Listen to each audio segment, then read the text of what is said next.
All right, so you hit the button to start? Yes. All right, good. They'll edit that out when they get the video, so on the YouTube channel, it won't be there. All right, good evening, everyone. This lesson entitled ShopRite is in no way endorsing the supermarket chain of the same name.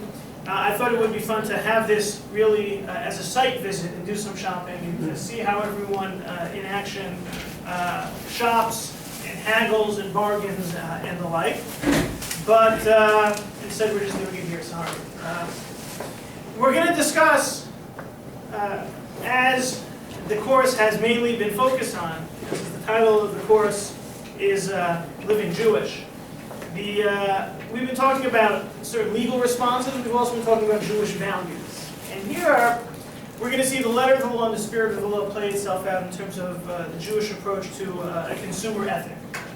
And to highlight the difference between abiding to the law and maintaining a commitment to values, there's a story about Rabbi Levi Yitzchak of Berditchev, very famous Hasidic rabbi, who in his community, he was in Tsarist Russia, and there was a time that the Tsar forbade Turkish tobacco. Anyone found possessing this contraband would be severely punished. And one day, over the Pesach holiday, Rabbi Levi Yitzchak asked his disciples to procure some Turkish tobacco for his pipe. So the Rebbe is asking for something. They scatter throughout the city looking for this forbidden tobacco. But since it's what the Rebbe wanted, they came back with several packets of premium Turkish tobacco for the rabbi to smoke in his pipe. And Rabbi Levi Yitzchak was satisfied that he had asked his followers for a favor and they had complied. But he then said he wanted something else. They had done a good job getting this forbidden tobacco. Now he wanted a slice of bread. Remember, it's Passover. So the rabbi wants a slice of bread, not to eat it, God forbid, because it's Passover, but find a slice of bread, but it has to come from a Jewish home. Because non-Jewish home, getting bread on Passover is no big deal. Right? And now we sell our chametz to the non-Jew. They have all of our chametz. I want a piece of Jewish bread, said Rabbi Levi Yitzchak. And they look at the rabbi, but it's Pesach. And the rabbi says, I'm the rabbi, I want a slice of bread. So they went out and they searched the entire Jewish community, block by block, house by house. They wanted the Rebbe wants a slice of bread. Who's got a slice of bread? Someone, got to have a slice of bread somewhere. Probably someone with kids who, makes a big mess, and the kids got the bread lost somewhere. But nevertheless, several hours later, they returned empty-handed. We've combed the entire community, but we could not find a slice of bread in any Jewish home in the entire Berditchev. So Rabbi Levi Yitzchak of Berditchev, who was a great defender of the Jewish people, their best marketer and promoter, turned his eyes heavenward and said, Lord Almighty, when it comes to getting forbidden tobacco, that the Jews can procure. That was something the Tsar has forbidden, and they were able to find a way around the Tsar's laws. But when it comes to chametz on Pesach, which you Almighty have forbidden, they're looking at how faithful are the people of Israel that they will not defy your law, and bread cannot be procured. End of story. Now, without passing judgment how they illegally procured Turkish tobacco, I sort of, when I read this story, I think about Cuban cigars. Right? They're illegal, but everyone somehow, if they really like cigars, finds a way to get them. But it highlights sort of a certain mentality that when it comes to laws which may not necessarily be as enforceable, we find ways around them. They were willing to take a risk, and leaving aside the fact that they violated the Tsar's law for another time, they were able to find a way. When it comes to God's law, Jewish people were very committed. No chametz on Pesach. No chametz on Pesach, it meant no chametz on Pesach was to be found. The story highlights a certain distinction, a certain personality, a certain level of commitment to Jewish law and Jewish values, which may not necessarily be the same for things that go on in society. Both are important, and the lesson of the story is not to violate the Tsar's law or the government's law, but it highlights that we have a system of values and priorities which we maintain. And at times the values inform or can enhance our commitment to law. And we're going to look at some of this within the context of consumerism. Things that we buy, how we buy them. There are laws that are details and guides to our behavior. Sometimes laws can be automatic. The laws say X, Y, and Z, so we do X, Y, and Z. We live in an age where our commitment to exactly the instructions provided to us can sometimes be taken to the extreme. Look at text number 1. Humorous, except for the person that it happened to. Motorists who seem to turn off their brain when switching on the car's satellite navigation system have had a number of spectacular crashes in the past year. In October, 53-year-old German obeying his sat-nav's command, turn right now, jerked the wheel over and crashed into a roadside toilet hut 30 meters before the crossing he was meant to take, causing $2,600 in damage. A few weeks earlier, an 80-year-old motorist also followed his sat-nav instead of a common sense and ignored a closed for construction sign on a Hamburg motorway. He hit a pile of sand at high speed but was not hurt. I just thought the navigation system knew a shortcut, he was quoted as telling a local newspaper. His car had to be towed away. Experts say that as cars get smarter, people seem to get dumber. And the problem increases as more vehicles are equipped with the devices. Instructions can be very useful. Laws can be very helpful. But even throughout history, our recognition of the value or the relevance of laws has changed. Think back, going back into the 19th century in America, slavery was legal. And the arguments to defend it were, at times, quite compelling, and we had a whole civil war trying to get to the bottom of what was right, and even that didn't solve the issue in terms of how some segments of the population are treated. There are situations which bad things happen even when people are committed to the laws which are supposed to protect society. Now, sometimes some would say that some of the flaws that led to the economic crisis were when certain financial institutions took certain steps that may have been legal under the letter of the law, but dangerous under the overall ethos of the entire system, which brought down an economy. So there's the need to balance sort of our sense of morality. There's right and there's wrong, and we know do not murder, murder is wrong. There are other situations where the laws can sometimes be more compelling, sometimes less compelling, but when we factor in laws and ethics, we can arrive at a system that will hopefully be more overwhelmingly or comprehensively just. And we're going to do a little comparing and contrasting when it comes to what is accepted in society, also what Jewish law has to say. So let's take a look at some scenarios that we can get the juices flowing in terms of some of the various situations. And these are, it calls them the dilemmas, the opportunities, very relevant as we are we are into the season of shopping. There was a commercial on for one of the TV channels which is having the pre-25 days of Christmas marathon, right? It's November 15th, right at Thanksgiving. And the car, Black Friday is every day. These may be relevant as you engage in your Hanukkah shopping. If you already did it, then it doesn't matter. Whatever you did to get your Hanukkah gifts already is fine. You can save this for next year. So let's look at some. Let's look at some examples. Right, Jews are known as bargain hunters. I think all people, no one really wants to pay full price. But certainly within our community, the retail is a 4-letter word. So what about this type of behavior and how Jewish law would address it? So if you look at that learning exercise number 1, it has a couple of scenarios.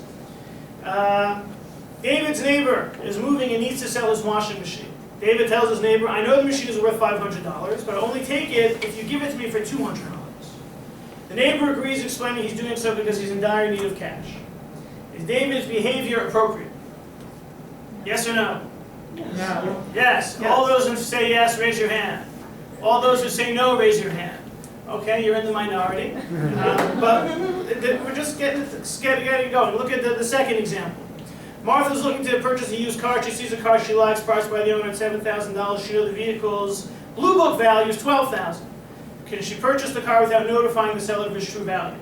Yes. Yes? Yes. All in favor? Yes. All opposed? All right, at least one person is sticking to your gun, unless it's just a completely different scenario. Okay.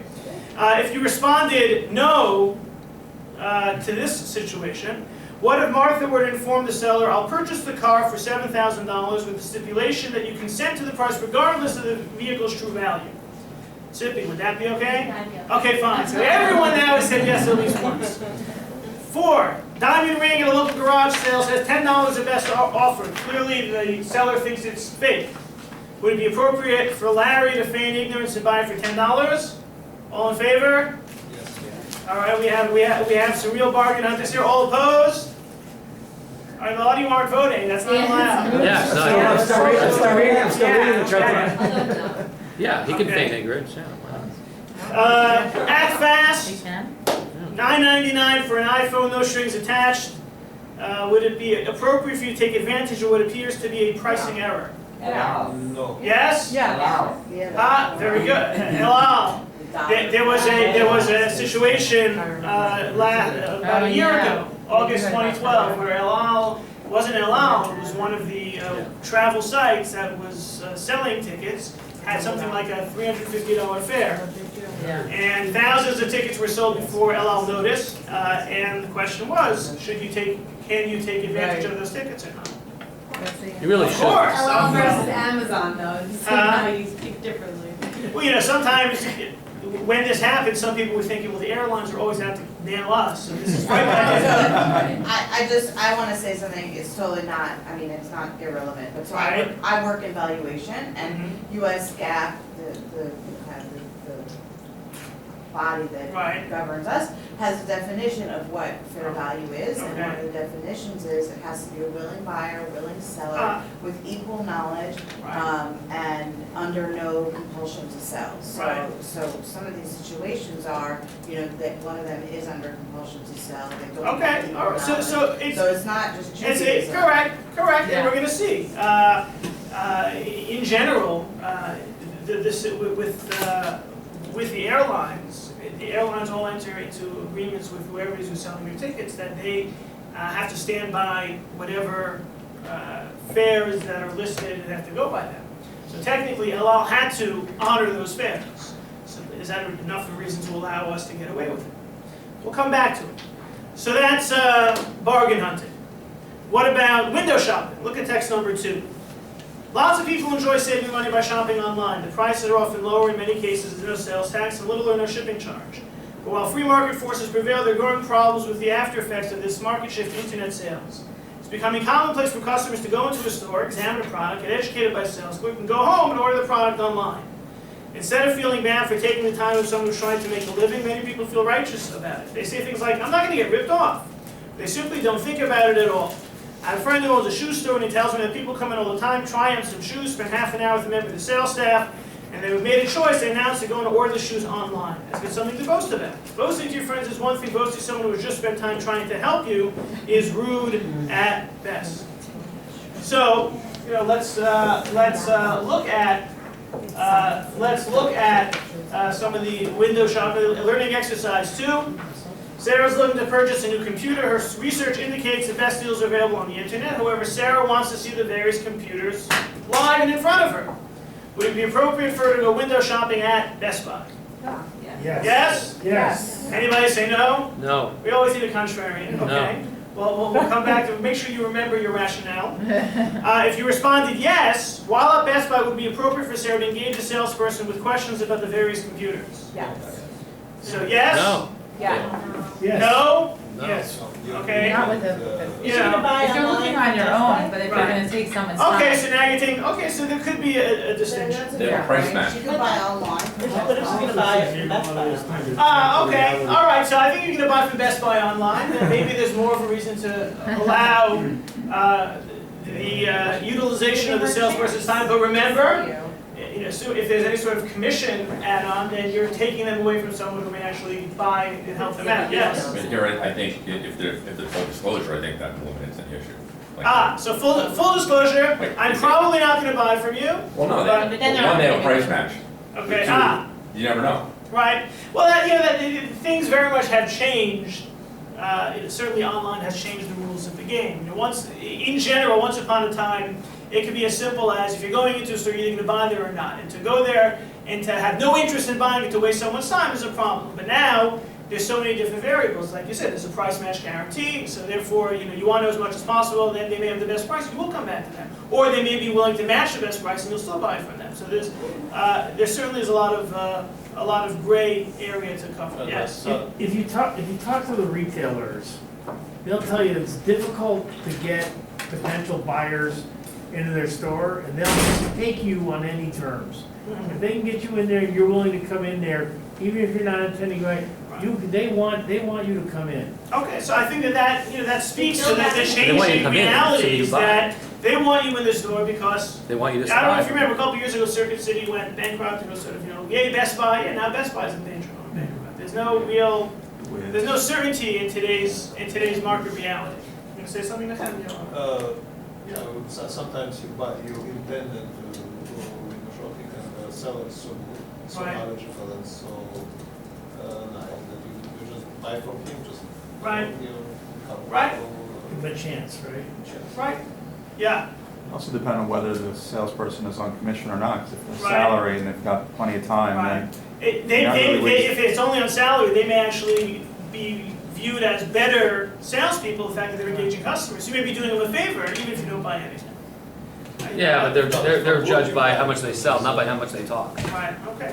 Yeah, so I'm not sure about that. And also, keep in mind, the store owners has to pay rent and pay electricity, Right, and you're basically utilizing their store to do your shopping, right, and then going online and making the purchase, and Right. the profit goes to Amazon. It's not. I think if you're gonna buy online, you're gonna save the money online. There's plenty of resources online to find, reviews and all Right. sorts of things to figure out what's the right product for you. And I think it's wrong to go to the store, engage a salesperson, and then go and buy online, for sure. what's the To difference engage between with that Don't go in and the 10 store, years you ago when you definitely went into won't buy Best Buy from and then you went to the Wiz and you went to Circuit City? Because Well, at least they're all playing on the same level playing field, and it's retail to retail, and that's a I different don't story. think it Right. matters if you don't use someone's time. Yeah. They're there and they're open anyway, I mean. Once you, I disagree, because if you go, even if you go in with the mindset that you're gonna buy this TV maybe on the salesperson will Amazon, win you over. yeah, they have every Okay, opportunity so let's hold to that, do that. let's look at let's look at a couple And of we- sources I- which I- may inform this, and we'll One see if other we feel the thing same way. is Yeah. that it's better for the store to have someone in there, because people attract other people. Oh, Yeah, okay. I agree. Okay, so maybe that You're maybe that can always mitigate, helping- David, you're what doing you're some saying, advertising. even though if they see that that the people are engaging the salespeople, someone who may be, from out of town, seeing that the people here seem to know what's going on, maybe it'll be better for the fact that they're being engaged makes people think, oh, wow, that's someone who I should ask my question to. Again, not a concrete value, but if it helps, let's see. Yeah. I think it also matters what the intent of the person is. So if the intent is they know they're not gonna be buying from that place because Right. they know they already found the best price online, so they're just going in to waste somebody's time. We call that in halacha speak lahachis. You're just doing it to anger people. You have no interest at all. So Right, therefore, but- you're just going in there Well, and to. also there's plenty of online, places that they could ask questions to. If they found the site that they want, there's also online I shopping. don't know. Will bricks and mortar stores be obsolete in 10 years? Maybe. No, they'll always be. Yeah. I don't know. 20. I don't know. Does Vermont still use textbooks? What about books in general? Yeah, People- yeah, so. So Online guys gotta start paying taxes. There's no taxes with the online sometimes. It's an unfair playing field. okay. It'll change things again. They'll come So back. last last sort of issue, liberal return policies. Sammy needs a new pair of dress shoes for an upcoming formal event. She only needs it for one evening and is loath to spend so much on shoes for a single use. While shopping online, she happens upon Land's End's return policy. The Land's End guarantee has always been an unconditional one. It reads, if you're not satisfied with any item, simply return it to us at any time for an exchange or refund of its purchase price. We mean every word of it, whatever, whenever, always. Is it appropriate for Sammy to order a pair of shoes and return it after the event? No, definitely not. No. No. Yes? I would say that there are specific exceptions to that general rule, which is that they're sort of known and pride themselves on the absolute. Yeah. Sort of but implied understanding. there are some places that if you order the clothes and wear the clothes and then there's a hole in the clothes and you call them up and they And it will accept it. disintegrates and you're, yeah. But they're happy to take it back and they'll refund it. I don't know if Land's End is that, Ironclad is that. I don't know if that's my wife. I She's think one of that's those the telling one, me. someone look, just told me for the kids' uniforms. That's Yeah. Someone just told me that, I'm like, Okay. maybe they get a whole, I could never So, send it. but does that I would never really, do is that the same thing as buying, for one-time usage? Is it like using them as a rental agency? Right. Because it's saying if you're not satisfied, but you were satisfied because you weren't here. Right, okay, Right, but it's already in the calculation of profit. okay, right, yeah. I guess I would say, no, if your intent is to rent, no. If your intent is to be, is to take them literally, and even after you use the product to death, Return it. that you're still gonna get it replaced because the guaranteed quality. Well, that's what they get for this ironclad return policy. Now, one thing I would say is that what if Land's End says, you know what, we know that people are gonna take this home Okay. and rent, and basically, we know that a lot of people are gonna forget, Right, and after the return policy's over, they're gonna keep it, and a certain percentage will, and it's built into their business model. They say, and we're gonna hook people in, and we're gonna be engaged Okay. with the customer that now is hooked on Land's End stuff. Right. So it may be part of their business model. Alright. They may Alright. very well know that's what people are gonna Alright. do. Well, I think that goes back to what you were saying before, which was that, yes, you're allowed to do it, but should you? It's, you should, I mean, Okay, yeah, I don't think that this practice is even consistent with their policy. It's not that the person's not satisfied. right, You only let he has them- no interest in keeping it. Yeah. Well, that's, like David said along the same lines. If you have no interest whatsoever, you just want to keep a nice pair of shoes for an event, No, maybe that's all not the wrong. same thing, But then yes. it's totally unfair because unless you return it and then someone else comes and wants to buy it, they're using something that's already, they're getting something that's already used. So like, let's say that there's another prospective buyer that's coming to get it. Right. They're Well, buying. usually Yeah, they'll but mark there's it, usually no- they'll mark it down. I No, know, it's but more still, so you're going in, like someone else is going in to buy something that's new, and Right. someone already returned it that's used. Right. That person is buying something that's used, not knowing that it is. But is that That's your, totally wrong. did you cause that or did the store do that? yeah, that also, I think they built it. No, but- Used no, it, but you also- returned But it's the it. store that made this If decision. someone wasn't I don't like satisfied, that whole No, but thing. okay, It's still, so stumbling wrong. blocks. if someone was satisfied, if someone legitimately wasn't satisfied, that would happen anyway. You buy something and then people wear it, they return it, and then you go and you buy it and it's totally used, and that's not right, that's not But right. in general, in what's the stores, difference between- You're going in with the intent that you think in it's new. stores when that happens though, don't they mark it down? Is Not it- necessarily, no, No, not necessarily, I don't think but, they don't. yeah, but what would be the difference? How Except much that I in shop. stores, So people are wrong. trying things on constantly and not buying it, but You could try it on, but it's different, you take Yeah, it, it's different. you take it home, you use it for a whole night, you know, and then you bring it back, and then someone else is coming in and using it, like can't totally sell with it. the intent No, that no, it's no, new. no, but they might You show get found out the once shoes and and they you see should that they're a little scuffed and they feel I that don't it's think a they big do. one. Yeah, but first of all, you don't know. I think It's, You- I mean, like, another person's gonna come in and buy something with the intent that it's new, but it's really not. But that's a I don't completely think that's separate fair. issue. It's a totally Well, That's a separate issue, completely. Because then even. But but you still think that, you think the person who buys and returns No, it no, should, but that- that is a variable in that, in addition to the store? Yeah. But I think it's as responsible as the store who then, fobs off the merchandise as new, they're the ones who give you that merchandise as new, even though they know it's been returned. If someone is legit, and also if someone's legitimate, is genuinely not satisfied, what's the difference? Either way, you're getting something that was You're used. not going to the store to put it on the rack. But they usually. So just sort of a brief recap, Put it back on. No, then you shouldn't buy from a store that has a liberal return policy. window shopping, purchasing online. It's a completely separate issue. This is always the most We reliable. should have done this as the icebreaker. So we've touched the narrative. Is it Yeah, okay to return something out of spite? return something out of I would spite. have thought you would pick up on Well, that. Seinfeld. if you, Marble ride or whatever. Well, intention's gonna matter a lot. If you think you want it, then returning it's not a problem. If you're buying it just to return it, let's see what some of the. What if the CEO of Land's End is anti-Semite, then is it okay? Oh, absolutely. No. I'm just saying if. If. No. See, that's how rumors are started. So let's see some Jewish texts that inform this discussion.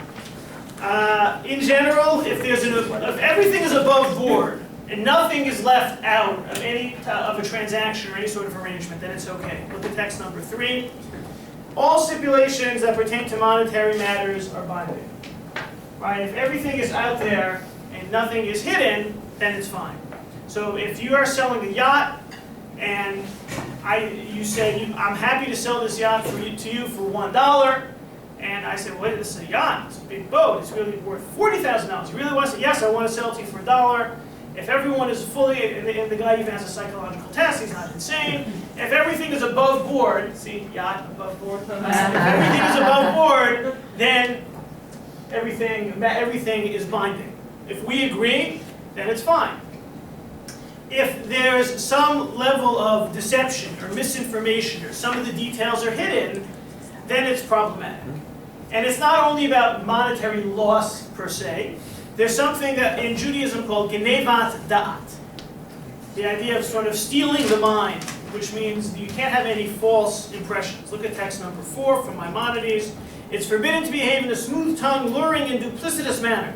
It's forbidden to deceive people. One should not repeatedly and insistently invite a colleague to join him for a meal while knowing that the colleague will not accept the invitation. I know you're thinking about the bowl of soup and Mendy's. Nor should one insistently press gifts upon a fellow while knowing the other will not accept them. The same applies to all behaviors of this sort. The idea is not only about a financial loss, it's also about there being guilt, even if not a financial loss, and even if it's not explicitly lying. So what if a person says nothing, but realize the other person is under mistaken impression? Do you have to dispel that other person's misconception? So I think we would think yes, that would be the nice thing. So let's text number 5. It's forbidden to deceive people in commerce. For example, a vendor must inform a customer if the merchandise is flawed. Likewise, one may not sell non-kosher meat to a Gentile if he's under the impression that it is kosher. The idea here being that a Gentile goes to a kosher butcher and wants to buy meat and assumes that it's kosher. If the Jewish butcher has some non-kosher meat there, he can't pass it off to the Gentile as kosher. And we're not even talking about financial. Let's say we live in a magical world where kosher and non-kosher meat cost the same amount, which of course we do not. But if we did, and it makes no difference to the Gentile because he doesn't have to keep kosher. You're still not allowed to pass off one for the other. Huh? You have to disclose it. Everything, there's a need to disclose, but I think that's why Rabbi Yosef Cairo gives that as an example, because here you have equal products, equal value, no financial loss, doesn't matter the Gentile from a halachic perspective. And he may think that kosher is cleaner or healthier, but you can't just, even though on some level there's no real loss whatsoever, you need full disclosure, yes. Is it disclosure on both sides? So like the person who's paying, what was it, $7,000, but he knows it's worth $14,000. So you have to say, I know that. So correct. Well, the buyer, you want to know, does the buyer has to disclose and the seller has to acknowledge? It would seem to be yes. But let's see a few additional sources. Yes. But there's certain contexts in which there's going to be asymmetry of information. Like if you're making investments, you've got a stock, somebody's buying, somebody's selling. The guy that's buying has done a lot of research and has more information. Right. He's under no obligation to tell the seller, oh, by the way, here's all the information. I mean, that's the work that he's done.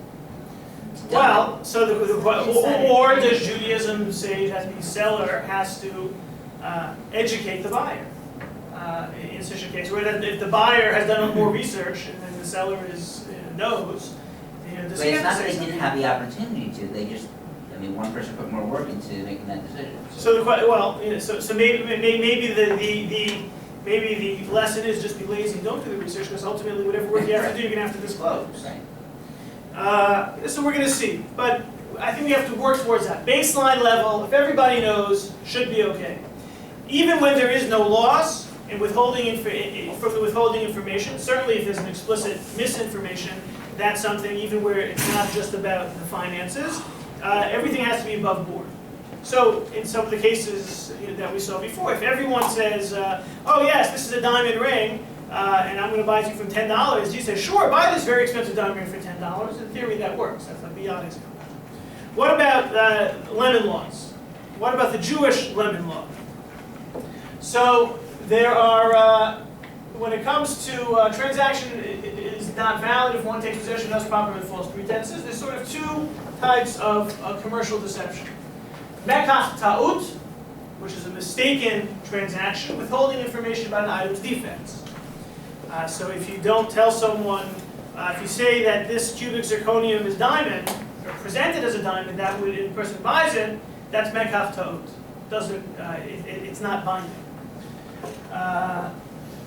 Then there's also what's called ona'ah, deceptively charging more than the fair market share. There are certain limits how much you can mark up a product. Not the subject of the conversation now.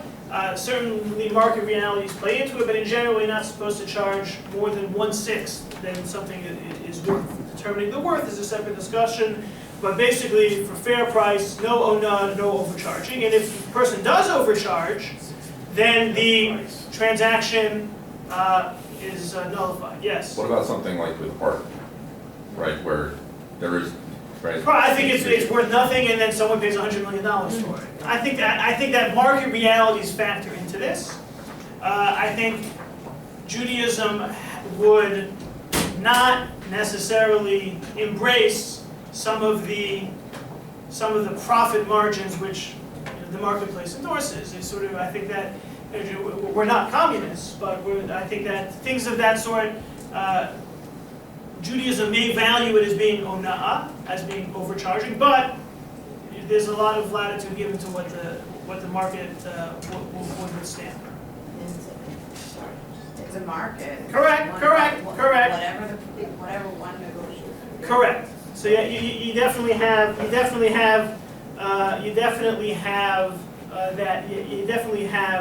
that issue. But these are the two types of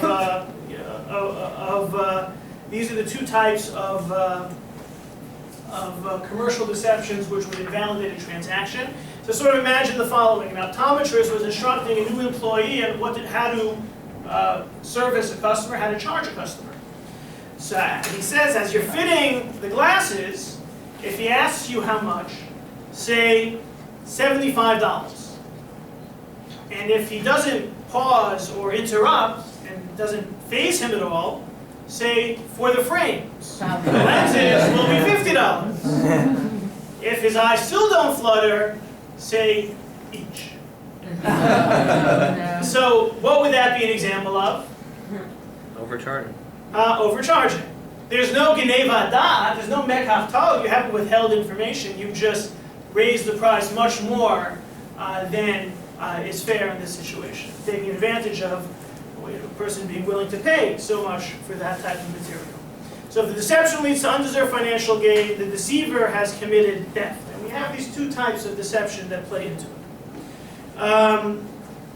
We have these two types of deception that play into it. So what about the consumer's responsibility? Right, what kind of responsibility is it for the consumer? Like this guy here who's being serviced by the optometrist, by the salesperson, what kind of responsibility lies on him or her for this? Look at text number 6 on page 103. When you sell something to your fellow or make a purchase from him, you shall not wrong one another. Right? It's the idea, both of them have a responsibility.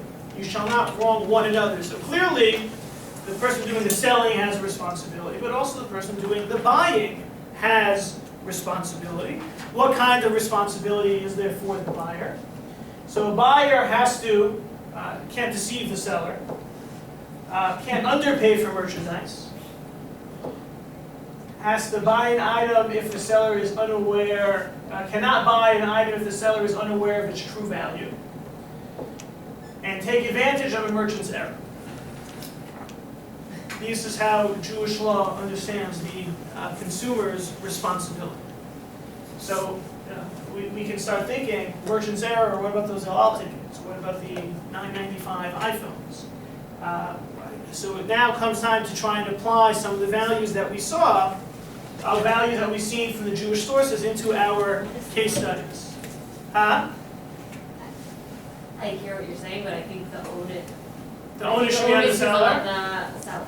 But see, That's their job, and that's the difference between law and value. That's the difference between the Turkish tobacco and the chametz. Leaving aside the fact that they had a propensity to flout the czar's law and bring in the forbidden tobacco, but there's a certain element that's the difference. That's what a value is. A religious value, if you cannot take advantage of merchant's error, then there's invoking that value when confronted with when the LL makes a mistake may be the way to go. I'm not saying it is for sure, because there were articles written on both sides of the equation when that came out. Yes? Well, mistake is actually the principle of differential information, because they're not focused, which is why they made the error. Right. You have the information, so there's, right, I mean, that's. Right. That's See, I think that as we start going back into all these scenarios, we'll certainly find ways, just like we did when we took the informal poll, we'll find ways to excuse the behavior. If you go back into, let's say, bargain hunting, right? The neighbor's washing machine, David in the neighbor's washing machine, right? He says, I'll give you, $200 cash right now. So, from invoking the Jewish sources we saw, would that be okay? I mean, no, but Isn't it fully above board? If you need to, you can look back to the text. Right? David's neighbor's moving. He needs to sell his washing machine. David tells the neighbor, "I know it's worth $500, but I'll only take it for $200." He disclosed what the Right, so first I would say if he doesn't pay the difference, what he's violating is an obligation to give the guy tzedakah, as opposed to anything related to commerce. Okay. oh no, he discloses to the neighbor, I know it's worth $500. Correct. Yes, that's right. Yeah, it's fine. Yeah. So 1 second. So from a Jewish perspective, is that allowed or not allowed? allowed. But he's taking advantage of the fact that It's not just- he's He's basically saying, look, I don't. The washing machine's not worth more than $200 today. I mean, for $500, I don't want a new washing machine. I You'll mean, buy a new or I don't want to use one rather. Or the neighbor, for the neighbor, it's worth $200. He needs the cash right now. Yeah. And you're making him aware of the true value. Okay. Yeah. Look. He's saying, I know in the open, I know if you wait You around. could say. And also, there's there's a discount if you want to sell something fast. Well, Isn't it offensive though to Here. say, I know it's worth X, but I'm gonna pay you half? Versus just saying, like, When if was the you're last really- time? When was the last time you knew we all choose to not engage in somewhat In New York Magazine, this last week I think it was, they had a whole thing about, maybe it was New York Times, I don't know, about bargaining and someone going through a whole day of bargaining like coffee and everything. we may find it distasteful, but it might be permitted. But what may emerge is that that which is distasteful may also be something that is not in consonance with Jewish values. I'll give you an example. This is a class, the JLI class I teach on Monday nights. Last night the topic was what is Judaism's view on compensating people for organ donation? We're talking about like for a kidney donors. So in general, society is very anti that, right? It's illegal, so what does Judaism say about that? So the basic premise within Judaism that underlies this is that if there's an obligation to do something, you're not allowed to charge. But it's not clear, or it's pretty clear, that there's no obligation for you to give up an organ to save someone else's life. I can't force you to cut off your hands. Let's say, so I'll shoot him unless you let me cut your hands off. Judaism does not require me to cut my hands off to save another person. Judaism does not require me to give my kidney to save another person. So if I don't have to, I can then charge. And then you factor in this element of pikuach nefesh. We do whatever it takes to save a life. So if I'm standing there, and you have to remember, everything is often muddied by the fact that what's the immediate need? Is there a donor right in front of you? Let's say my kidney will save that guy's life. And I say, look, I'm unwilling to do it unless you pay me $25,000. You should ask for more money? No, so what? If you cut it straight as a black and white legal issue, I have the right to do that. Now you can say I'm a scoundrel, and how could you do that? But Judaism would more say that the community has to come together to pay me to save him. It's your responsibility to save this guy. It's not my responsibility to save this guy because I have to give my kidney for it. And so Judaism does, to some extent, opens up the legal possibility of being in favor of compensation for organ donation. The ethics are very strongly weighed against it because of what this does in society. You think about where most of these organs would come from. It certainly would come mainly from disadvantaged individuals. And how this creates an imbalance in society. There's been suggestions even in the secular world as to create some sort of regulations for this. But yeah, but here's an example where the Jewish law says, it really opens up the possibility of a very distasteful conclusion, well, but Jewish ethics would then counterbalance it. So here we, get, going from my kidney to David's washing machine, we see a situation where technically speaking, you want the cash, I'll give it to you, I know it's worth this, I'm going to give you that, and we're done, but is it really the menschlich thing to do? Based on the case's facts as presented, not necessarily. If they have a nice conversation, I take them out to dinner, we discuss it, maybe. But there's certainly the letter of the law, and then the values and the ethics and the spirit that comes into it as well. Yes? I mean, along that line, just taking advantage of a person's current situation. Right. But maybe he won't be able to sell it all together, and at least I'm willing to give him $200. There's always sort of the justifications that may be taking place in the background, and it could ultimately be for his benefit. In the kidney case, if you give me the $25,000, you're going to save his life. Isn't that better than him dying? Or just kind of to put it in a different scenario, if you think about, say, women in India who are basically renting out space, to have other women's babies. They're being compensated so little. Well, that's one of the arguments against the laws that forbid compensation, is that we allow compensation in other situations, like for eggs or for semen or even for other types of donations. Why not for organs too? Right. So a larger issue, you can watch the video of last night's class on KJ's YouTube channel while you're reviewing these. Yes? Oh yeah, I have a question. What if, let's say, you buy something at a wholesale price and then you want to sell it to someone at a retail price?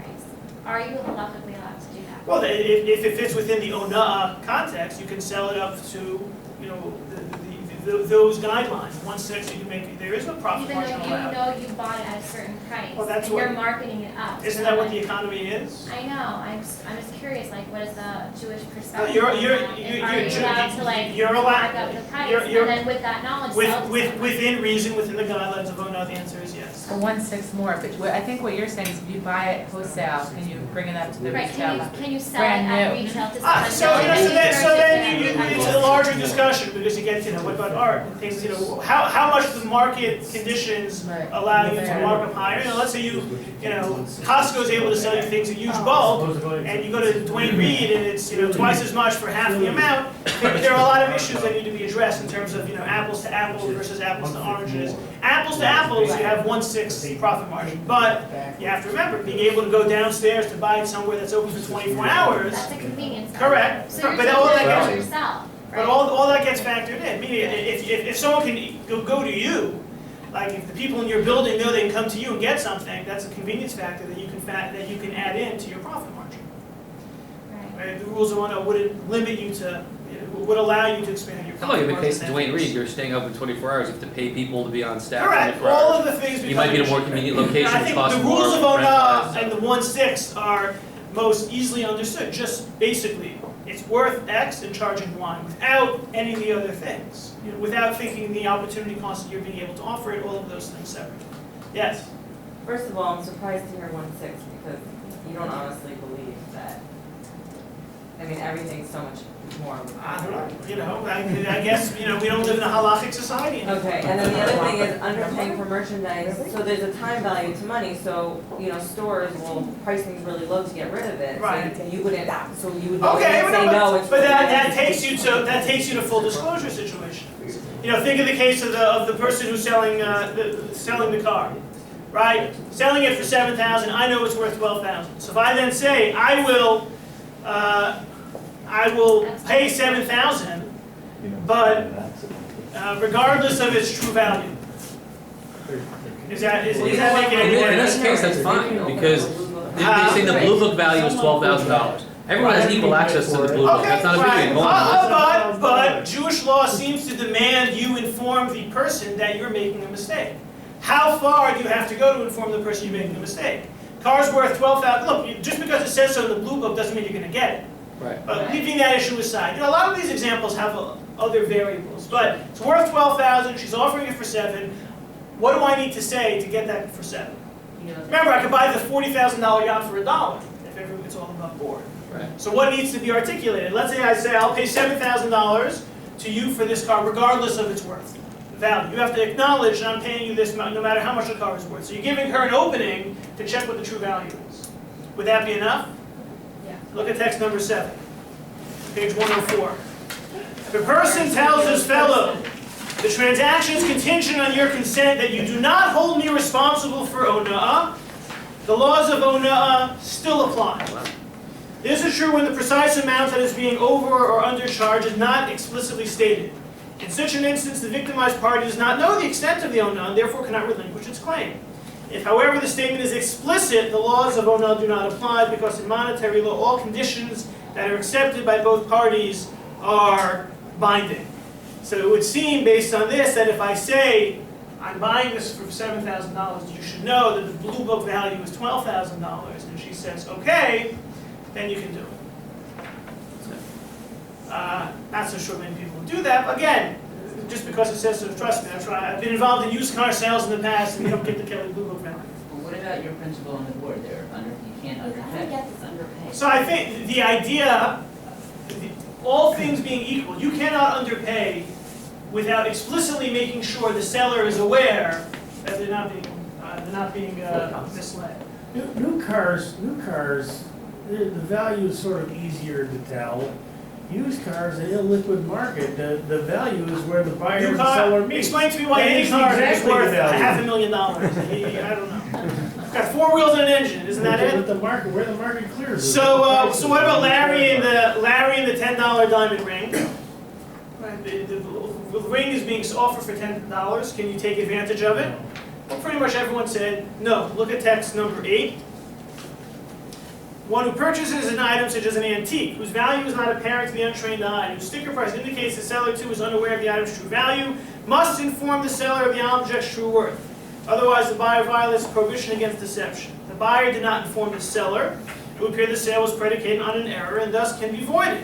The expensive item that was sold is not the cheap item that the seller intended to sell. So it's all, that case, pretty much everyone was in agreement with.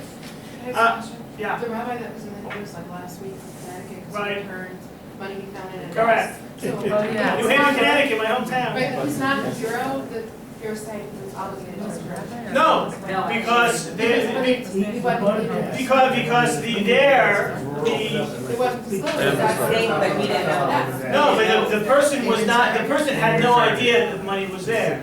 Somebody selling a diamond ring for $10. No, but the But there the object is right in front of you. The object is there, you see the object, and therefore, you're responsible to ensure that the value of the object is pretty much understood by both buyer and seller. There was a desk, that's all there is a desk. And the buyer sees a desk, is buying a desk, and the seller is selling a desk. The question is, there's something attached to that desk. Do you have an obligation to return? This is a lost item situation, not the value of the desk scenario. And in that scenario, what is responsibility of returning a lost object? $98,000. Wow. Someone, now it would be nice had he gotten a reward for it. I don't know if that ever happened. Although it was pretty good PR. You can say that the PR he got was worth $98,000. I'm only believing getting what the story was, but we covered a situation the other week where I guess a bowl was sold with a diamond attached to it or something like that. Right, that's the same story. He didn't have to. Right, blessed is the God of Shimon ben Shetach. That's how the story concludes. Right, he didn't have to. Didn't you buy the donkey? If you buy the donkey, you get whatever's attached to the donkey. Attached, not the value being misunderstood. So the rabbi gave it back to the store. The rabbi in this story gave back the $98,000. Could he have given it to charity? That's if he found He could have. Could he but hypothetically? Hypothetically, yes. But then, should the lady have realized that it happened, and the rabbi said, "Oh, I'm sorry, I gave it the charity, the story could have gone another way. No, if it was returning a lost object, if it was returning a That's lost strict letter object. of the law, but remember, Right, yeah, I think that, differences. you know, just as we hope that there's a spirit of law in many other areas of Jewish observance, we should be willing to, you know, extend that spirit of the law to some of these topics as well. This guy took a desk, it wasn't that the handles were made of gold and it was No. part of the desk. Correct. It was a lost object that was. Lost purchased and- object scenario. If he took somebody else's lost object, instead of returning it, gave it to somebody else, that would be the same as stealing it. It would not be this. It would not be the same as stealing it. In the letter of the law, it may Was the bother you was the the same money way. abandoned? But I don't again, know. back to letter and spirit. My unwillingness to part with my kidney unless you pay me $25,000 is probably distasteful, but it's not forbidden. But just because it's distasteful might make it worse than being forbidden. So you could apply that to any situation where you have a letter versus spirit. So selling your kidney's not dilemma. forbidden, but buying a washer for $300 less is. That's right. There you go. Okay. let's make it- But that just highlights the need to invoke the spirit, the values, in addition to the rules. And I think that at times we find in the Jewish community the more literal interpretation of rules. You know, often you'll hear people say, "Oh, I'm only stealing from the government, so it's okay," or "I'm stealing from the non-Jew, so it's okay." It's not okay. You know, the rules are very different, but the rules are very clear. You can't steal from anybody. But the thinking is that if you don't have an explicit prohibition, then that's all that matters. Or as long as you don't get caught, because you get caught, it causes desecration of God's name. So it's not explicit, and I'm sure I won't get caught. They're famous last words. But what's interesting is that there was an article. That appeared on a website. It was on CNN.com's money section that had advice for bargain hunters, and the advice was, you know, people think that costume jewelry, really isn't worth anything. Yet vintage costume jewelry can be worth more, and so look for the sturdy settings and clasps, and avoid pieces that have chips or have worn enamel. Or, for example, artwork. Artwork may not be worth something, but sometimes the antique frames can be worth more than the artwork itself. So this is the advice being given to people to bargain hunt. Nice advice, but also not within the values as presented in Jewish law. That before you could buy that piece of art, knowing in your own mind that you have a chance at a big profit on the frame, you have to say something based upon what we are introducing here. So also, the Lemon Law